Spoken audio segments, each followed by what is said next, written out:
This is what your avoidant partner was thinking and feeling when they first started dating you. They were so excited about meeting you. They love the connection. They love the conversation. They love just being with you. They let their mind go off. They were thinking about getting married. They were thinking about moving in. They're thinking about planning these super fun dates. They're just so excited about finally meeting you. And then the next day, they started to think, you know what?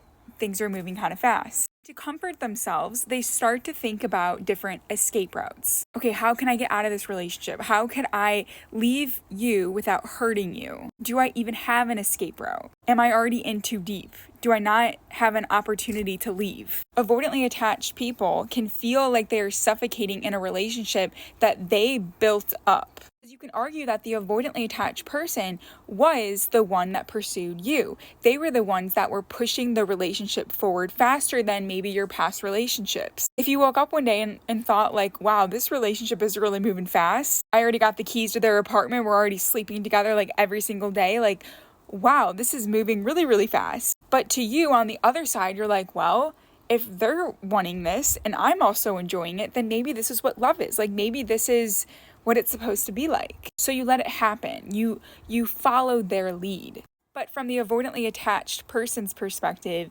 they enjoy pursuing you. They enjoy getting to know you. They enjoy the connection. But when it gets to a point where it's too much and they feel like they're suffocated, they feel like they are stuck, they have no more independence, they are not single anymore, and they know like that conversation of like, so what do you think we are? Like, are we dating or what's going on? Or even the conversation of like, do you want to get married? Like, what are you thinking about that? Or like, should we move in? Even though the avoidantly attached person was the one who brought it up in the first place. Whenever that conversation could come to the surface, that's when the avoidantly attached person starts to feel like they need to get out ASAP. Because having a very direct conversation where you have to share your feelings and actually agree to be locked down and give up all of your freedom, which is basically your identity, is a pretty scary thing. But at the same time, you guys have to understand that avoidantly attached people, they want to fall in love. They want to have connection and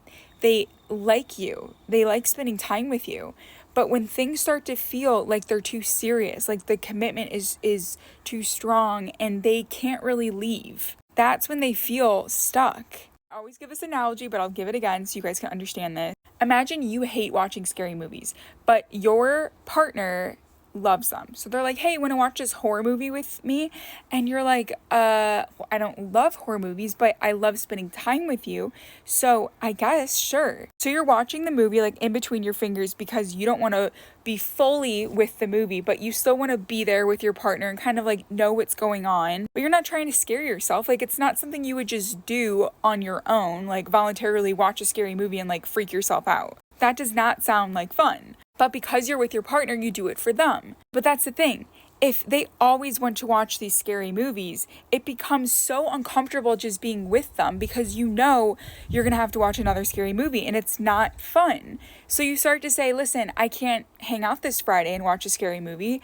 I'm just going to be at home. And when you're at home, you watch a funny movie or you just do something else because it makes you feel safe. It makes you feel happy. Being with them would make you happy, but the situation that you'd be walking into is not something that would make you happy. Does that make sense? So that's what's going on with your avoidant partner. They like you. They want to be with you. They want connection. They want to fall in love. They want all the things. But what comes with it, the responsibility, the commitment, which obviously is a part of a relationship, but all of those things are very uncomfortable for someone with an avoidant attachment style. Now, the way to make it work is to understand each other's weaknesses, understand each other's triggers. In this situation, the example I just gave, the avoidant person should have just been like, hey, I like being with you, but scary movies, horror movies, all of those type of movies are not my cup of tea. Do you mind if we watch a comedy movie? Or do you mind if I go in the other room and watch something else while you watch this? That way we both get what we want. And then in that case, like there's open communication. The partner understands like, oh, okay, I get where you're coming from. Totally makes sense. Yeah, like you watch your movie, I'll watch mine. Then everyone's happy and no one's uncomfortable and everyone still feels like they love each other. Does that make sense?